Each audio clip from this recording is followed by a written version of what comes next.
Good afternoon. Welcome to the Heritage Foundation and our Douglas and Sarah Allison Auditorium. We, of course, welcome those who join us as they do on all of these occasions on our heritage.org website. I would ask our guests here in-house if you'll check that last time that cell phones have been turned off as a courtesy to our speaker as well as those recording our events. And, of course, we will post the program on the Heritage homepage for everyone's future reference.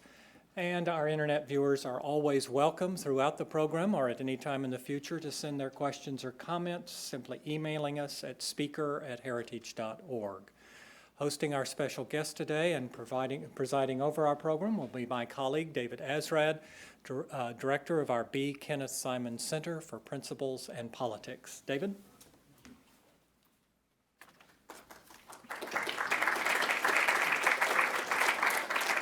Welcome, everyone. When young people ask me to recommend a good conservative book, especially when they're looking for that rare type of conservative book, the one capable of leading a friend away from the conventional liberal opinions that permeate our culture, I always recommend one of Theodore Dalrymple's essay collections. You see, first, he seduces you with his prose.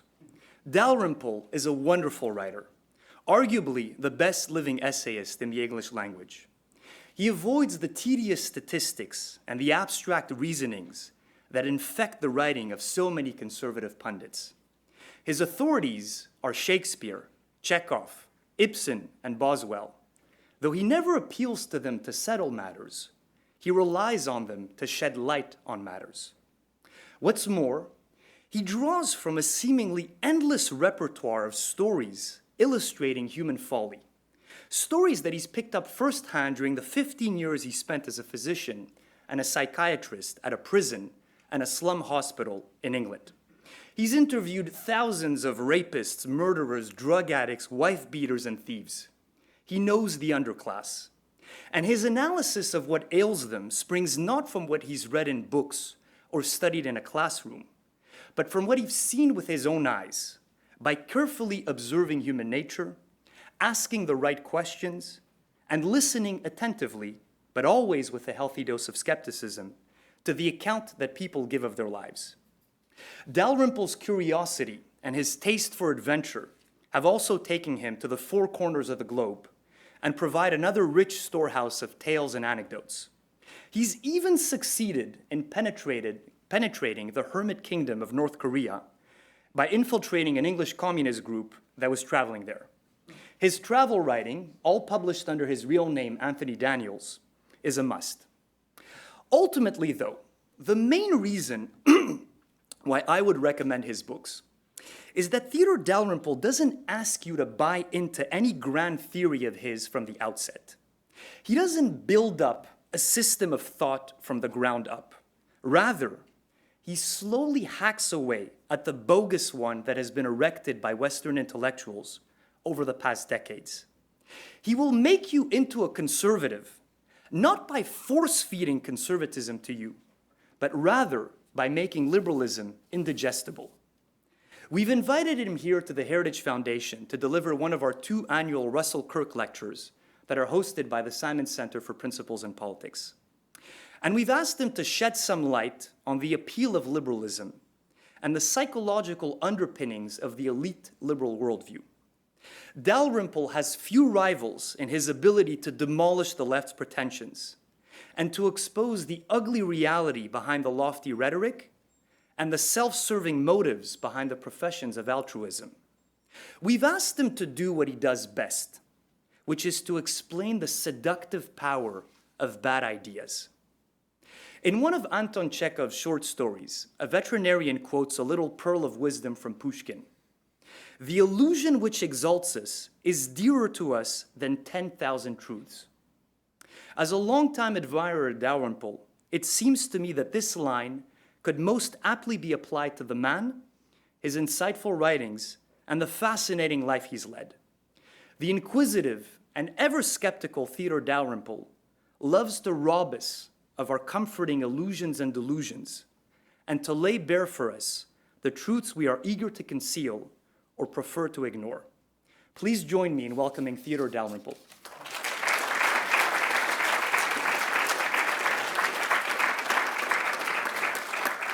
Well, thank you, ladies and gentlemen.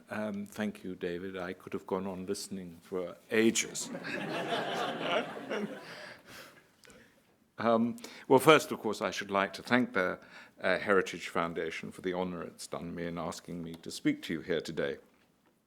And my subject, suggested by David, was the view from the top. That is to say, from the top of society. At least that's what I took it to mean. And here I should point out Bertrand Russell's distinction between knowledge by acquaintance and knowledge by description.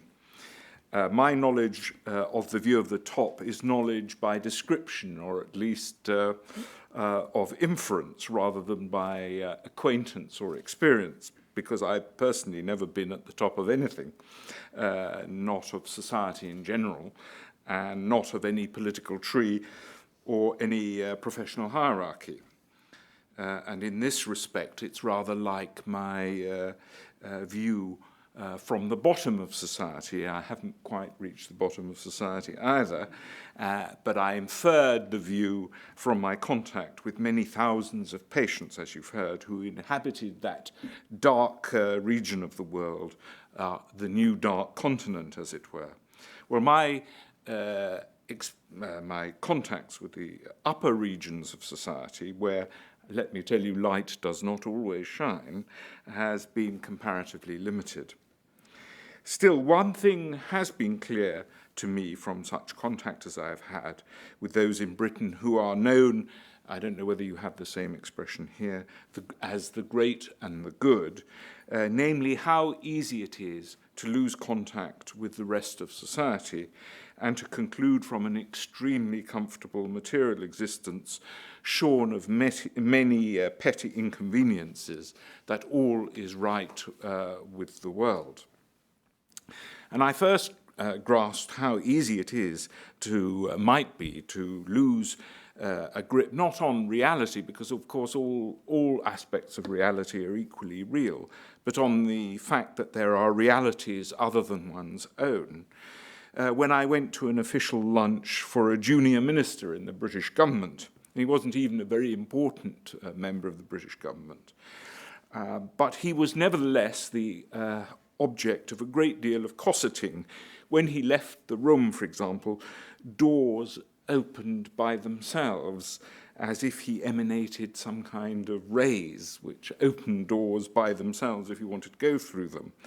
And secretaries came and whispered in his ears about what he was supposed to be doing in 10 minutes' time and so on. He never actually had to remember anything like that for himself.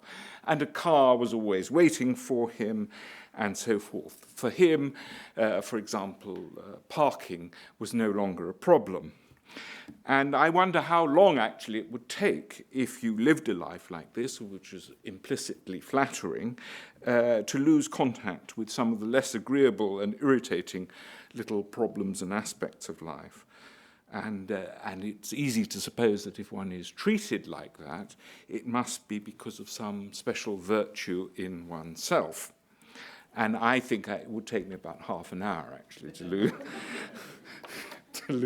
contact with reality under those circumstances. Well, in Europe, at any rate, we are busy founding a multinational state or empire, as Manuel Barroso, the former Portuguese Maoist and unelected president of the European Commission, once unadvisedly called it, based entirely on a very small class whose view is exclusively from the top down. And to meet a member of this class is rather like meeting a slab-faced member of the old Soviet Politburo. I did meet a few of those, who are grey in complexion, inexpressive in their face, and they speak fluent langue de bois, a class whose view of the world has for many years been from that, or the back of an official car, with or without tinted windows, usually with tinted windows, and whose members haven't paid for their own lunch for up to 40 years. The greatest rhetorical resource available to those at the top of this particular hierarchy in Europe, which is specifically designed to provide political importance unto death of European national politicians who have tired of the whole boring and uncertain process of being elected is to call those who do not share their Mercedes-tinted view of the world populists, which is a code word for neo-fascist or fascist.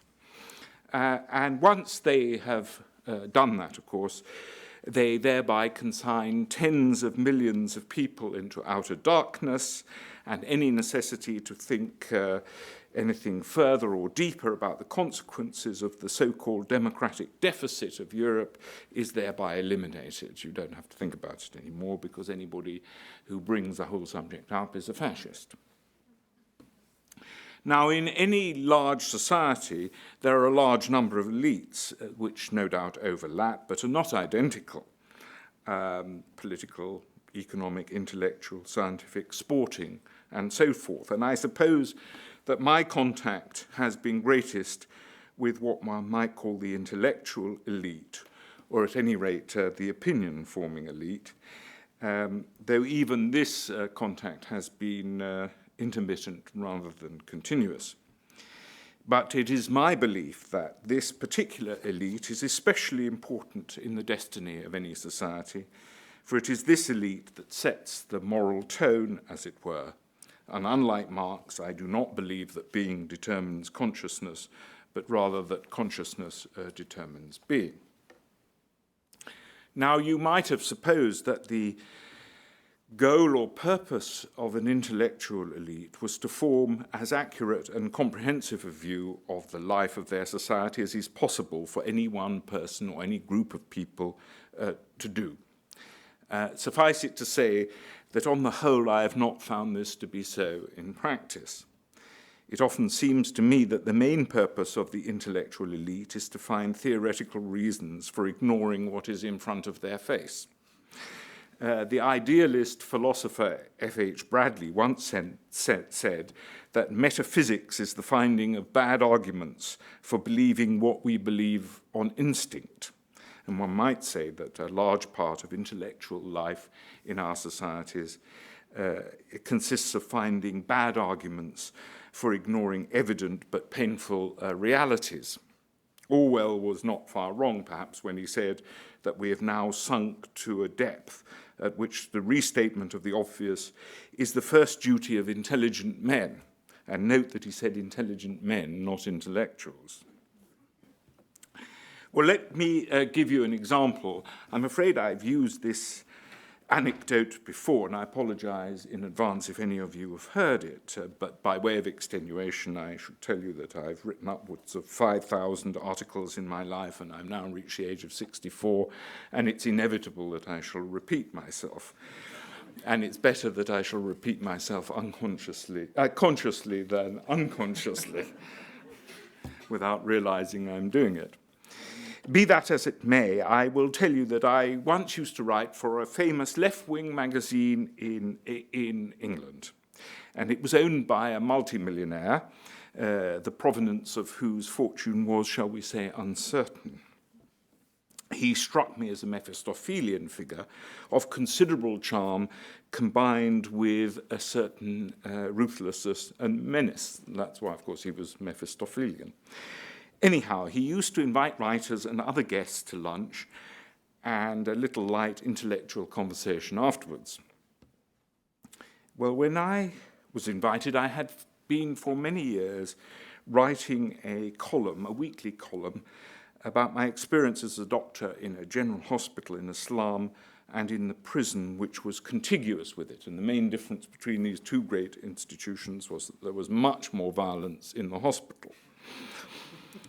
In fact, my account of what I saw understated rather than overstated the horror of it all, and I tried to make it amusing rather than depressing, while at the same time conveying something of the reality of it.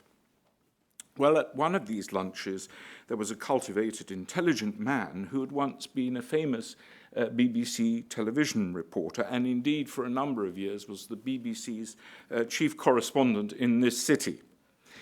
And I'd never met him before, But he said that he wanted to meet me, for he had read my articles from the hospital and the prison. And what he wanted to ask me was whether I made it all up. I replied that I was extremely flattered that he thought I could make it all up, for to have done so would have required a great deal more talent and intelligence than I possess. At the same time, however, though I did not say this, I was alarmed by the fact that this cultivated, decent, intelligent man, a man such as he, one whose very job was to observe and report on social and political realities, should have failed so entirely to recognize the obvious and evident phenomena by which he was surrounded, and which were visible not a few hundred yards from where we were sitting. You could go out into the street, actually, and see them. And it seemed to me that this blindness to evident reality amounted almost to a negative hallucination, that is to say, a failure to see something or someone that or who is before one's very eyes. This phenomenon, of course, is neither confined to our time nor to our place. When Thackeray, the author of Vanity Fair, who was not a man without perceptiveness, first read Henry Mayhew's London Labour and the London Poor, published in 1851, he remarked that Mayhew had seen what there was to be seen within 100 yards of everyone's front door.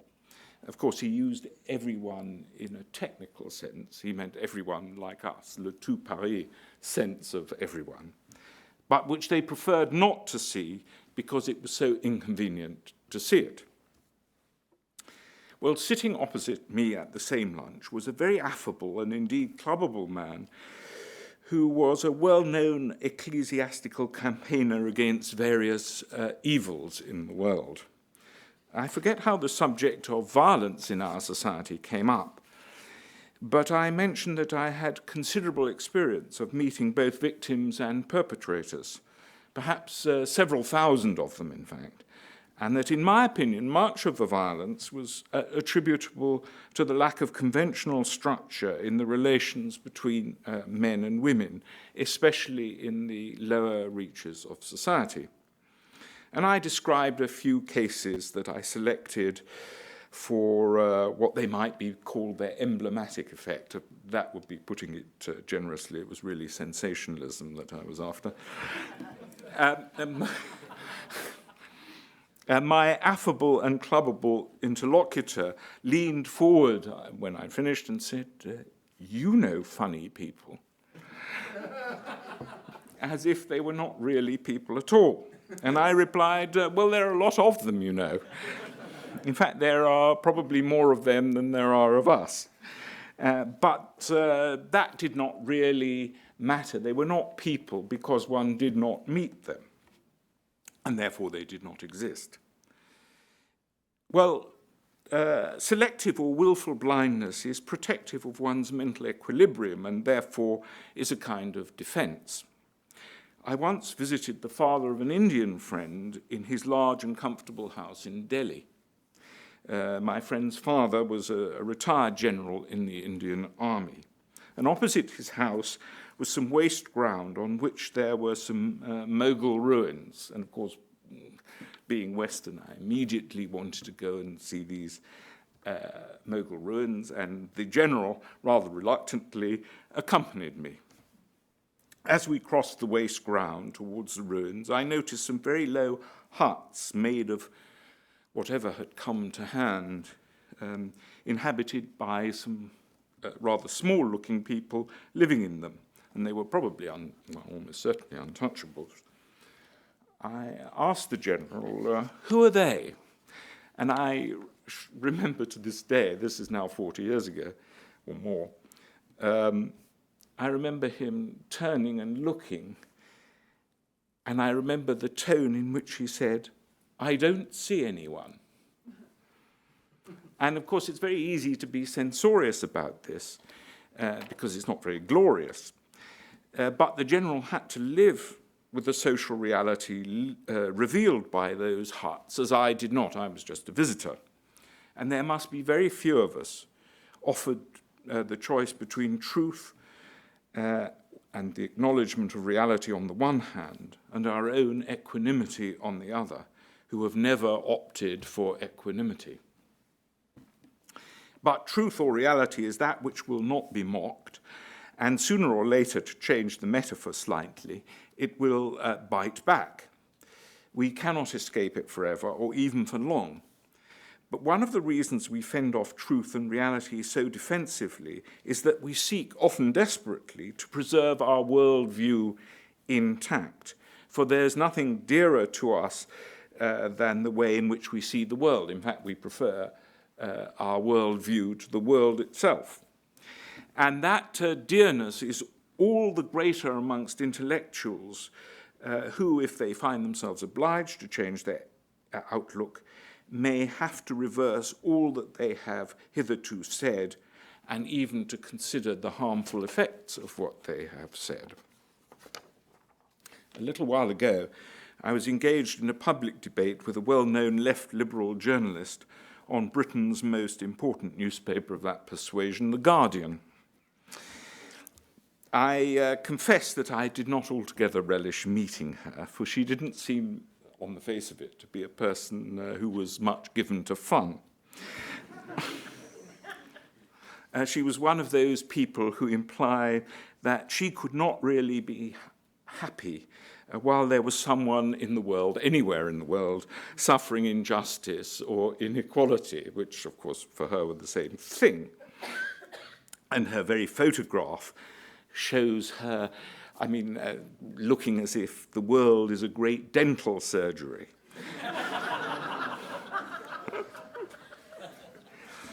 Although it must be admitted she also lives in a very large and valuable house in London and has a beautiful second house in Tuscany. And this bears out Logan Pearsall Smith's dictum in his book Trivia, that all reformers, however strict their social conscience, live in houses as big as they can pay for. Anyway, this woman was social conscience made flesh, which perhaps explains why I've never been able to get further than one paragraph in any of her articles. However, I don't want to descend to the level of abuse, though just before I do ascend, I will tell you a little anecdote about this Amazon of modern liberalism. Of course, I mean liberal in the social, not the economic sense. An American friend of mine once found himself on a panel with her in a public discussion, and he gave us his opinion, rightly or wrongly, that the sexual revolution of the 1960s, or whenever it occurred, was not entirely and in all its good effects a good thing.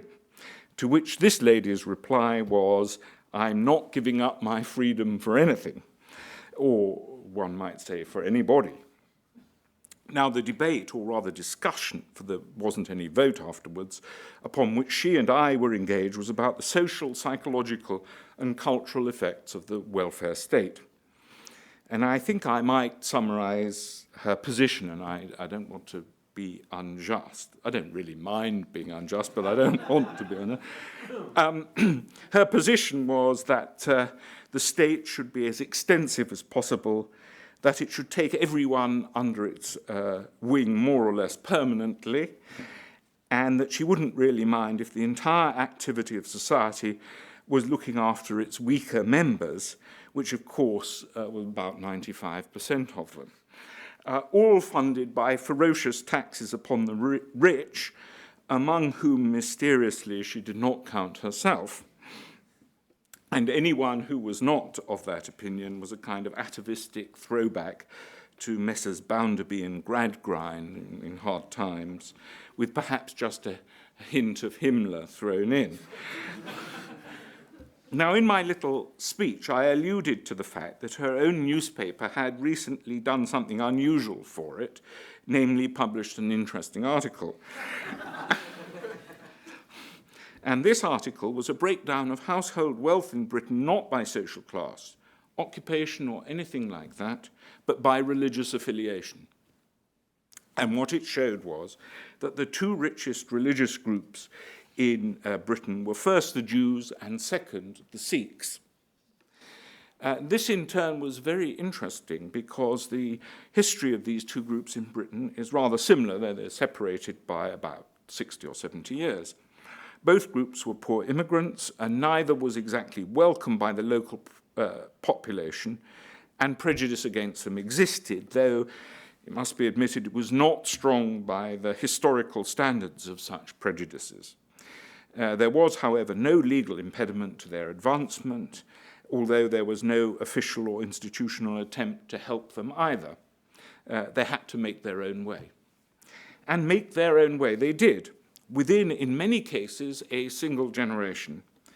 And perhaps the most startling example of this was that of the Asians who were expelled from Uganda by Idi Amin, and who were admitted somewhat reluctantly into Britain. Within only a decade or two, they were the richest group of people in Britain, though they had arrived with just the clothes that they'd stood up in. But it's important to note that not all immigrant groups are as successful or were as successful. Bengali Muslims, for example, had less, according to The Guardian, had less than 1/10 of the household wealth of the Sikhs. I dare say the Chinese have done even better than the Sikhs, but whatever the Chinese believe, it did not come under the rubric of religion for the purposes of the article in The Guardian. I mentioned in my discussion with the journalist from The Guardian, I mentioned that the rate of imprisonment of Sikhs and Hindus in Britain, and there are very large numbers of Sikhs and Hindus, was so low as to be unmeasurable. In other words, in effect, it was zero. While that of Pakistani Muslims was now 4 times that of the average of the population. And it seemed to me highly unlikely that mere prejudice could be the explanation, because the kind of person whose prejudice was strong would hardly distinguish between the various groups to bring about such a result. And in fact, I know from personal experience of the courts that they do not operate like that. It seemed to me, therefore, that in a reasonably open society, whatever its defects, what counted in people's fate was their culture and mentality. And the most likely explanation of the success of the Jews and the Sikhs was their attitude to family solidarity and to individual effort and education. I doubted, I said, that my opponent would want to claim that their success was the result of a sinister conspiracy by means of which they were able to take the food from the mouths of the hapless native population. Those who believe in zero-sum economics might argue this. Socialism is, after all, the anti-Semitism of the intellectuals. But I doubted that my opponent was of their number, and to do her justice, she was not. But, she said, by way of attempted rebuttal, what one had to remember was that emigrants were often the most dynamic people of the lands from which they came, and they were therefore determined and hard-working. And of course that may well be so, except where a system of social security also welcomes a class of voting drones. However, I pointed out that the nature of the immigrants and what was going on in their minds and what their culture was precisely why I brought the matter up in the first place. Now, if the success of the immigrant groups in a tolerably open society, not as open as it should be perhaps, but definitely not entirely closed either, was not the result of a sinister conspiracy, what they had done could, in the abstract, be done by anyone else.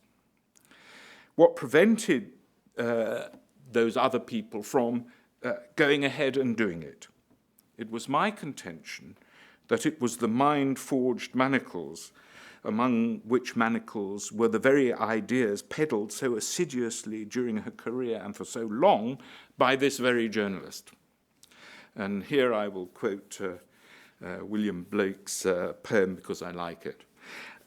I wander through each chartered street, near where the chartered Thames does flow, and mark in every face I meet marks of weakness, marks of woe. In every cry of every man, in every infant's cry of fear, in every voice, in every ban, the mind-forged manacles I hear. Well, what my opponent wanted to deny was that there were any such things as mind-forged manacles. And the reason that she wanted to deny their existence, I suggest, is that to have done otherwise, to have admitted their existence, would have been to destroy her worldview completely, according to which only social injustice to be righted by state action, as suggested by her, would have redeemed the very many people in our society who are undoubtedly sunk in a wretched and pitiful condition. To have admitted their existence would not only have denied her role as a salvationist to the masses, but suggested to her that her career had been dedicated to ensure that the manacles were never struck off, but rather strengthened and reinforced. I could recount many other examples. I was, for instance, in a public debate in London with the former Lord Chief Justice of England, among others, about the value of imprisonment and in the suppression of crime. And I was assisted in my endeavours by Charles Murray of this city. I don't think I'm being unduly kind to myself, and you can check with Mr. Murray whether I am or not, when I say that all the arguments were on our side and all the sentimentality was on the other side, and that, not to put too fine a point on it, we slaughtered them.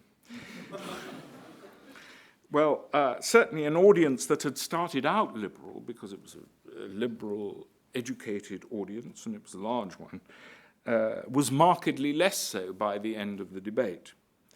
In order to protect themselves from the terrible thought that they might have been mistaken, our opponents attributed our victory to the fact that we mentioned more than once the very obvious fact that the chief sufferers from crime are not people like us, but the poor, and that the statistical and empirical evidence that we had brought to bear on the question had nothing to do with our victory. That's what they wanted to believe.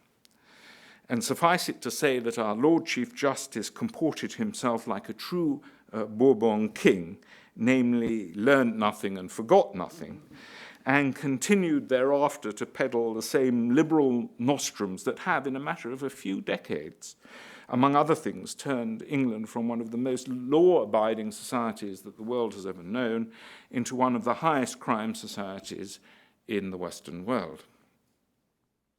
Now, it's not, of course, all on the liberal side of the great cultural wars that blindness exists. And not long ago, I was on a panel in front of an American audience with an English historian of great eminence. I won't mention his name, but he was extremely famous, as well as of conservative viewpoint. And we were asked by a member of the audience our opinion of the state of England. And to my surprise, the eminent historian gave a picture so rosy that it might have been given by a Stalinist propagandist at the height of a mass famine. It is true, of course, that London is one of the most dynamic and indeed interesting cities in the world. It is the most visited city in the world, with something like 16 or 17 million foreign visitors a year. Now, perhaps I'm too habitually pessimistic, but to me, London has all the brilliant luminescence of a fish rotting by moonlight. It is for example, a city from which the native population is fleeing in unprecedented numbers, and its economy is unhealthily dependent on a financial system that only very narrowly escaped collapse and seems to me still eminently collapsible. Safe as the Bank of England now means the very opposite of what it once meant. Be that as it may, England is not London, where, of course, the historian lived, and from which he hardly moved, except perhaps to a country house somewhere. And there are very large areas of England that resemble the Soviet Union with takeaway pizza. takeaway pizza that is in effect state subsidized because 3/4 of the local economy is in the public sector. These are not pockets, incidentally, like this, but large areas. And it's evident to me that, that the unfitness of a large percentage of the population for any kind of work in a modern economy is also a big problem. And this explains why in our country every new job goes to a foreigner, while very high levels of state-funded unemployment of indigenes, greater than the numbers of jobs created, continues. Now, of course, no one can see things whole, not from the top or the bottom, or even, like me, from the middle. But the attempt must be made, because otherwise ignorant armies will just forever clash by night. I'm not entirely convinced that the view from the top is often very much clearer or better than that from the bottom. Thank you very much.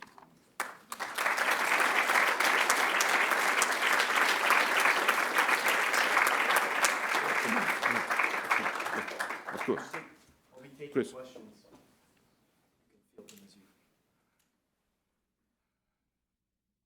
That's good. Everything is clear.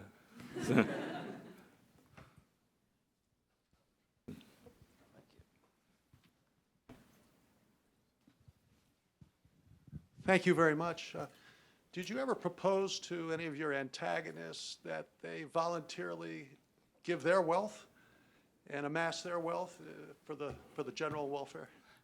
Yes, I have occasionally put it to people that the government is legally permitted to accept gifts, but it receives very few gifts. So, yes, it's a kind of low blow, but but I can't say I've never used it.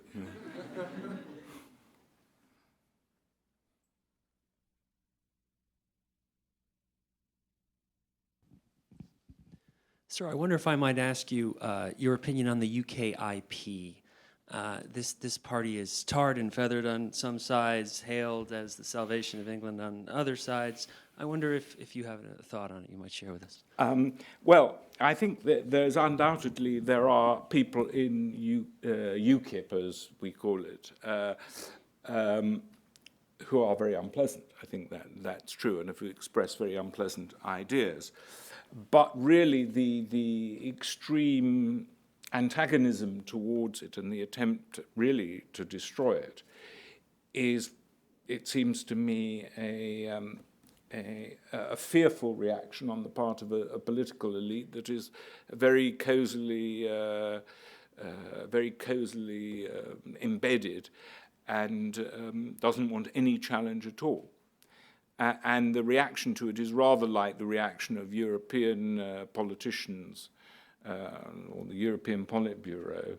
It's like their reaction to the fact that no one elected them, that they go on forever, that they're immensely well paid, and so on and so forth. So it's an attempt to put the UKIP in the same class as fascists, which they clearly are not.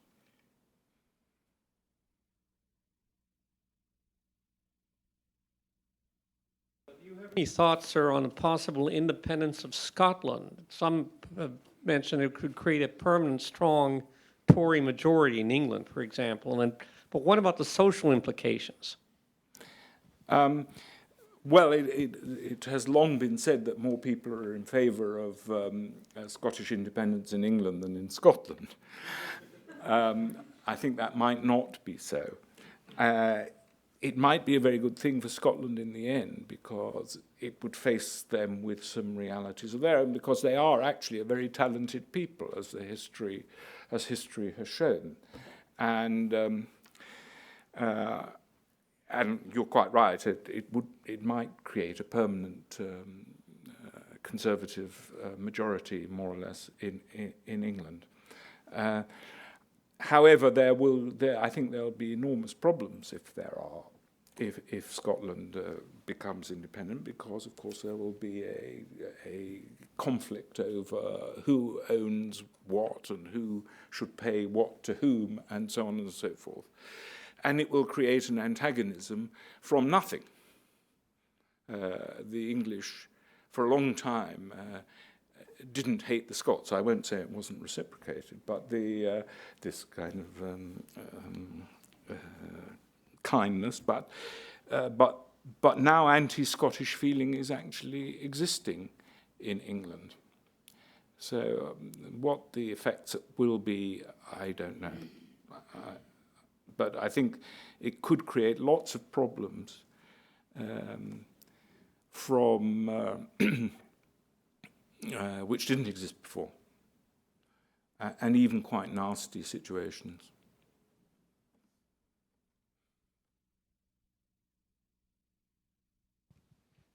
Thank you very much for your remarks. I'm Brittany Crona. I work here at Heritage.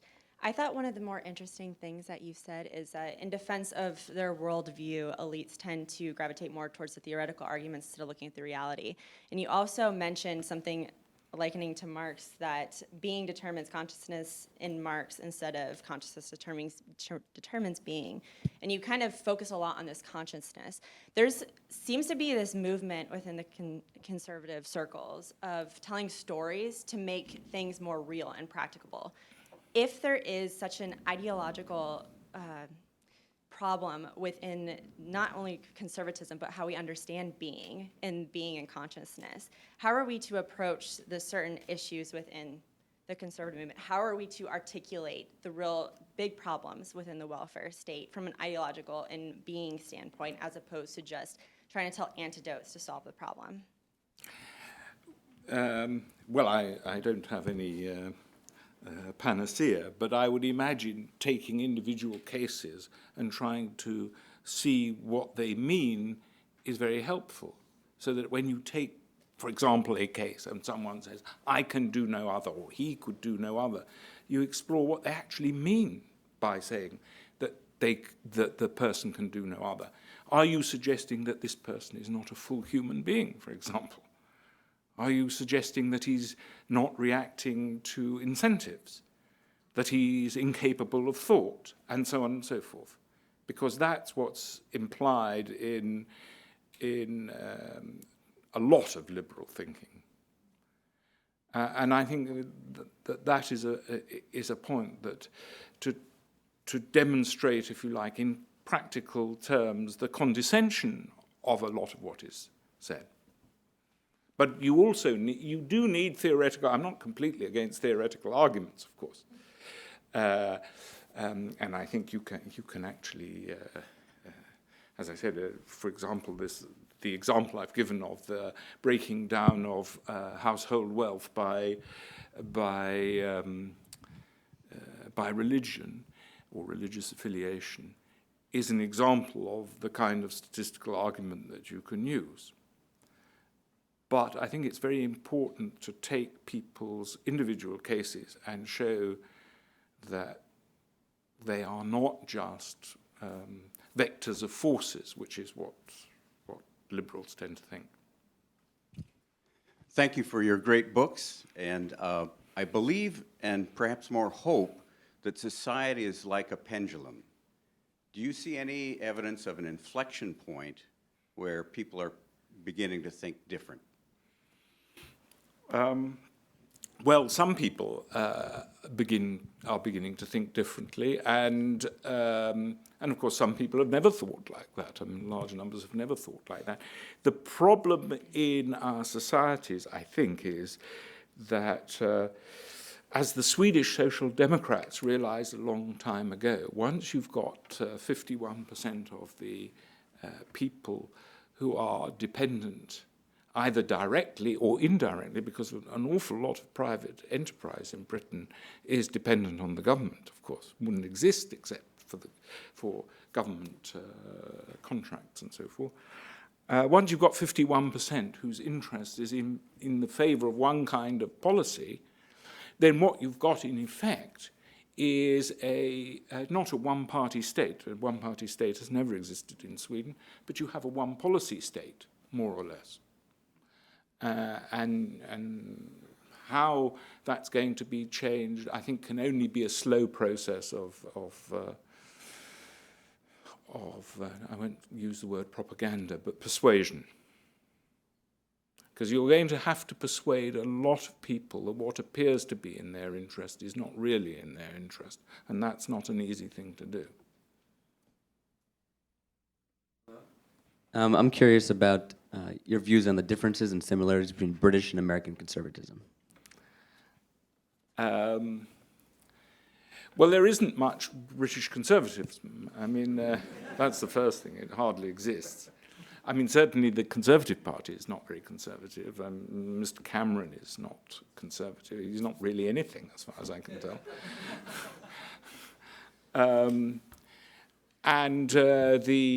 Certainly, to a much larger extent in Britain than in America, the constituency for any real kind of cultural conservatism, for example, has been eroded completely. So it's going to be, conservatives in England have a much harder task than in the United States. One possible explanation is the maintenance of religion in America, which has collapsed completely in England. When I say that as someone who has no religious belief whatever. Actually, that question anticipated mine. I was going to ask you, who among the British political class would come closer to the perspective usually represented in this building? We used to know that, but if it takes just a couple of things like the pro-life issue or same-sex marriage, could you give us a sense of how things play out over there? In that well, I think the metropolitan elite is terrified of other parts of the metropolitan elite. So they all indulge in groupthink. And it doesn't really matter what the rest of the population thinks. Really, they're addressing each other. And so I don't think there are many conservatives, at any rate, who will put their head above the parapet. There are in the Conservative Party, there are some. But Mr. Cameron is much more concerned about what the Guardian will say than about what the population thinks.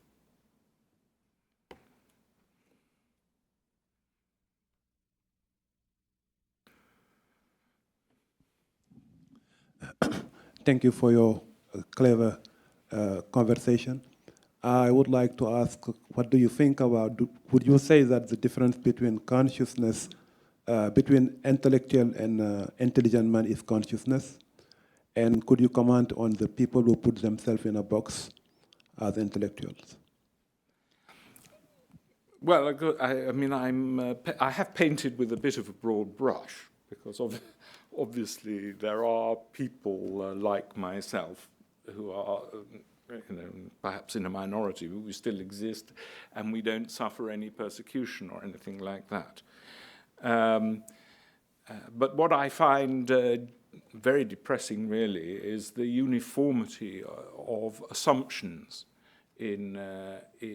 amongst educated British people, which has been sort of more or less programmed now for a generation or two generations.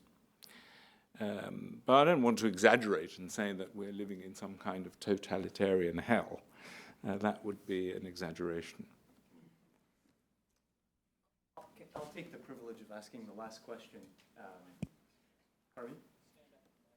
Stand up with the mic. Oh. Is it possible to have an intellectual class that doesn't reject common sense and has sensible opinions? Or is the problem the fact that anytime you have an intellectual class, you have so many people who have too much leisure to think and have an incentive to come up with clever thoughts that inevitably you'll have these problems? So do we need to get rid of the intellectual class or change their prejudices? Well, I don't know how you're proposing to get rid of the intellectual class, or what tests you will give them to see whether they may remain. But certainly, I think the study of 19th century Russia is extremely important in this connection, because the intelligentsia as a kind of important class first grew up in, and the word intelligentsia actually comes from Russia, and there they definitely had a kind of permanently antagonistic attitude to everything that exists. Because, of course, if you don't have that attitude, then you start wondering about the importance of your own intellectual activity. One of the reasons in Australia that they're so keen to have had a genocide of the Aborigines. I mean, they really want there to have been a genocide of the Aborigines, although there wasn't one. I mean, Aborigines were not well treated, but it wasn't a genocide. One of the reasons for that is that it gives a kind of moral locus standi to an intelligentsia, which in Australia is otherwise almost completely lacking, since there are so few problems that are not evidently self-inflicted amongst the population of Australia, just like everywhere. So they don't want to face up to the fact that the problems such as they have in Australia are those permanently of human nature which we'll never get rid of, but rather they want a kind of salvationist important role. And I think that is a danger of intellectual life, and I wouldn't like to say I've never fallen into that danger myself. And I'm always aware, for example, that it's much easier to write criticism of what exists than just to accept what exists if you want to be a writer. So there's a danger of excessive criticism, and I always have to remember at the end of an article in which I've criticized something severely, that my own life and the life of all the people I know is actually pretty satisfactory, which is one of the reasons why I don't want too violent. I want change, but I don't want violent or too radical change.